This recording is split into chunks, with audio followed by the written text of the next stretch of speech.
Assalamualaikum warahmatullahi wabarakatuh. Alhamdulillah. Selamat pagi para sedulur-sedulur yang saya cintai dan semoga dicintai oleh Allah SWT.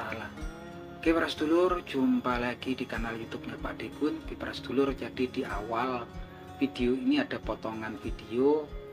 Nah, potongan video tersebut adalah progres ya, kemajuan revitalisasi daripada Kali Gabus atau Sungai Gabus yang ada di Kabupaten Bekasi ya, Jawa Barat. Nah, teman-teman, ini kalau kita lihat dari video tadi ya teman-teman, betapa kemudian Kali Gabus yang dulu kalau menurut warga Bekasi itu ya isinya cuma sampah dan menebarkan bau busuk, warnanya hitam.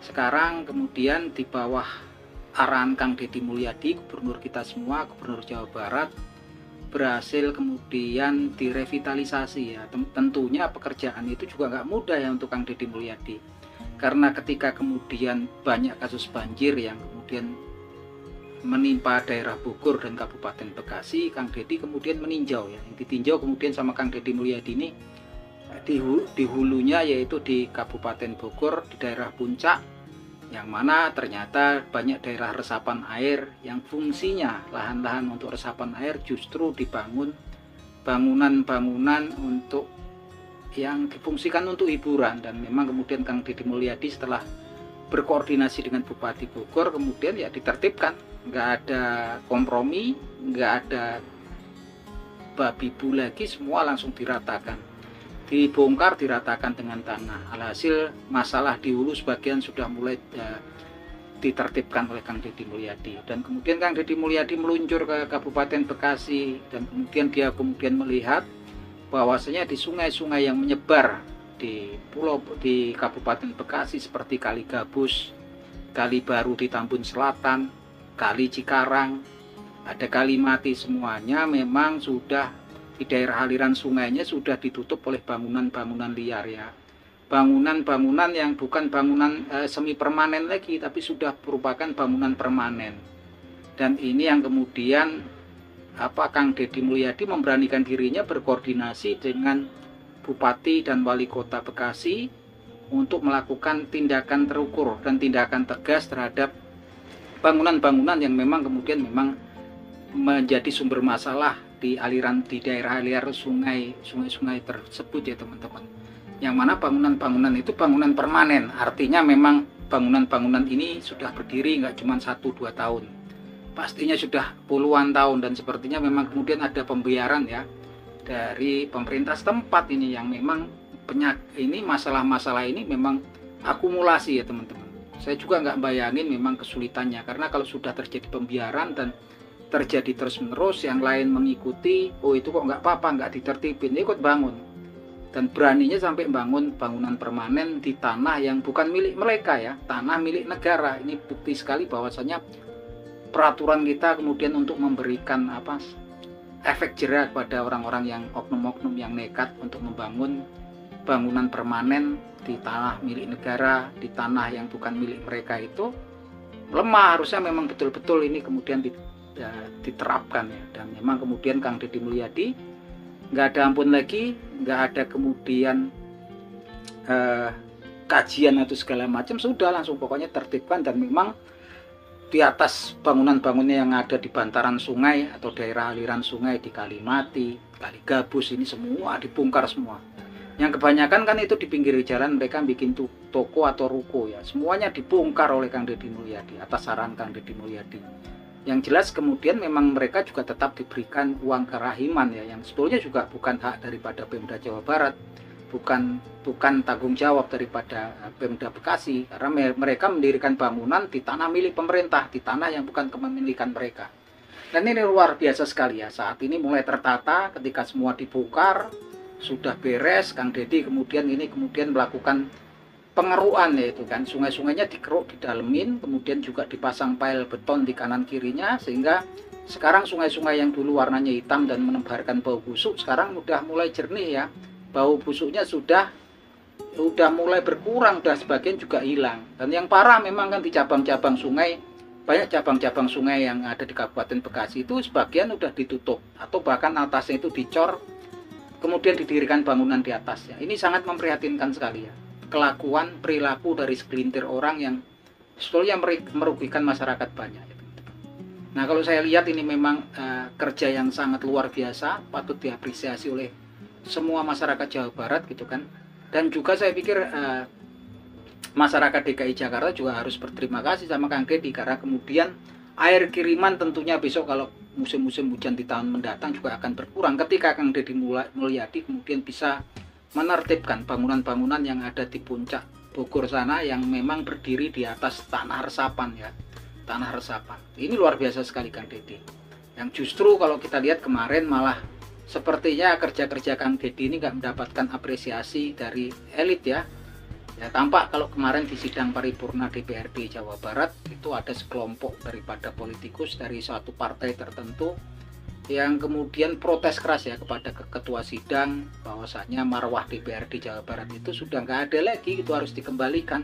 Karena sepertinya eksekutifnya, kepala daerahnya jalan sendiri, nggak berkoordinasi dengan mereka gitu kan, sampai mereka melakukan aksi walkout. Nah, saya kalau melihat itu juga prihatin ya, karena memang ternyata anggota politikus yang lain dari partai-partai yang lain juga sepertinya juga memaklumi gitu kan, apa yang dilakukan Kang Deddy Mulyadi ini semata-mata untuk kemajuan, untuk kemakmuran, untuk kesejahteraan, untuk memberikan solusi terhadap masalah-masalah yang ada di masyarakat Jawa Barat.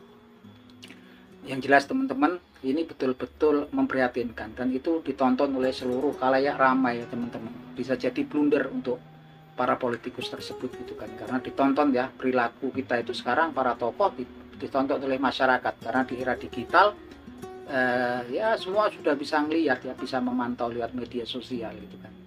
Yang jelas memang Kang Deddy pun saya memaklumi ketika Kang Deddy seakan-akan nggak berkoordinasi dengan legislatif Kang Deddy, tapi berkoordinasi dengan pemerintah daerah setempat, sama seperti ketika melakukan penertiban di Bogor dia berkoordinasi dengan Bupati Bogor, begitupun ketika melakukan penertiban bangunan-bangunan liar di Kabupaten Bekasi, Kang Deddy Mulyadi juga berkoordinasi dengan Wali Kota dan Bupati Bekasi. Dan ini kan memang bangunan-bangunan permanen itu sudah lama, tentunya sudah puluhan tahun ya, dan tambah kesononya ketika mereka kemudian anak keturunannya udah banyak di situ, yang lain pun pasti ikut bangun di situ. Dan ketika bangunan permanen jumlahnya sangat besar, yang sudah bikin bangunan permanen tentunya kedepannya kan ketika mau dibongkar juga mau ditertibin bisa menimbulkan gejolak atau masalah sosial. Nah, harapan saya sendiri sebagai warga Jawa Barat, saya tinggal di Cianjur, Jawa Barat ya teman-teman, harapan saya adalah kemudian kerja-kerja Kang Deddy ini ya harusnya sepertinya harus dikoordinasikan dengan pembuat peraturan seperti dari DPRD Jawa Barat, yaitu peraturan kemudian untuk menindaklanjuti ya penertiban yang dilakukan Kang Deddy. Karena saya yakin ya, kita kan nggak tahu apa Kang Deddy nanti setelah 5 tahun apa kemudian masih nyalon di Jawa Barat atau di daerah lain, atau bahkan mungkin nyalon dalam posisi yang lebih tinggi lagi gitu kan, atau mungkin ganti, bukan Kang Deddy lagi 5 tahun lagi, kita nggak tahu. Pastinya oknum-oknum yang akan selalu bikin bangunan di daerah-daerah tanah milik pemerintah itu akan selalu tetap ada ya teman-teman. Itu seperti rumput ya, yang kering ketika kemarau, yang dibabat Pak Tani ketika mereka mau bercocok tanam. Ketika musim hujan rumput itu akan tumbuh cepat lagi seperti gulma ya.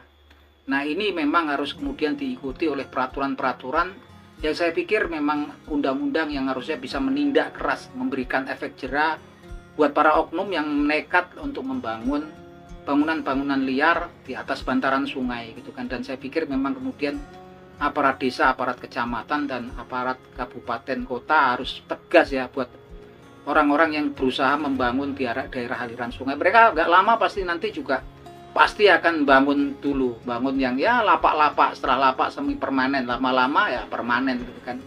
Nah, ini yang sangat penting. Yang jelas memang Kang Deddy Mulyadi, saya pikir siapapun yang kemudian menolak program-programnya Kang Deddy, saya pikir pastinya mereka sendiri yang akan merugi, karena memang di belakang Kang Deddy Mulyadi ini seluruh elemen masyarakat semuanya mendukung Kang Deddy Mulyadi dengan program-programnya, program nyata, bukan kemudian retorika atau wacana. Ada ide, gagasan langsung diterapkan dan program nyata, dan ini yang dibutuhkan ya oleh masyarakat. Kang Deddy ini merupakan sosok yang menggambarkan kehadiran negara, kehadiran pemerintah daerah, kehadiran seorang kepala daerah di tengah-tengah masyarakatnya untuk memberikan solusi-solusi nyata terhadap masalah-masalah atau problem-problem yang ada di masyarakatnya. Nah, itulah Kang Deddy Mulyadi ya teman-teman. Semoga kedepannya Kang Deddy Mulyadi bisa 2 periode paling nggak di Jawa Barat, sehingga Jawa Barat bisa tertata rapi ya. Banyak masalah-masalah besar di Jawa Barat yang ketika Kang Deddy Mulyadi baru 6 bulan menjabat sudah mulai diberikan solusi oleh Kang Deddy Mulyadi. Nah teman-teman, mungkin nggak banyak obrolan kita di pagi hari ini. Kalau teman-teman punya analisa tentang program-programnya Kang Deddy Mulyadi, ya mungkin teman-teman bisa kasih analisanya di kolom komentar. Akhir kata, semoga bermanfaat obrolan kita di pagi hari ini. Wabillahi taufiq wal hidayah. Wassalamualaikum warahmatullahi wabarakatuh.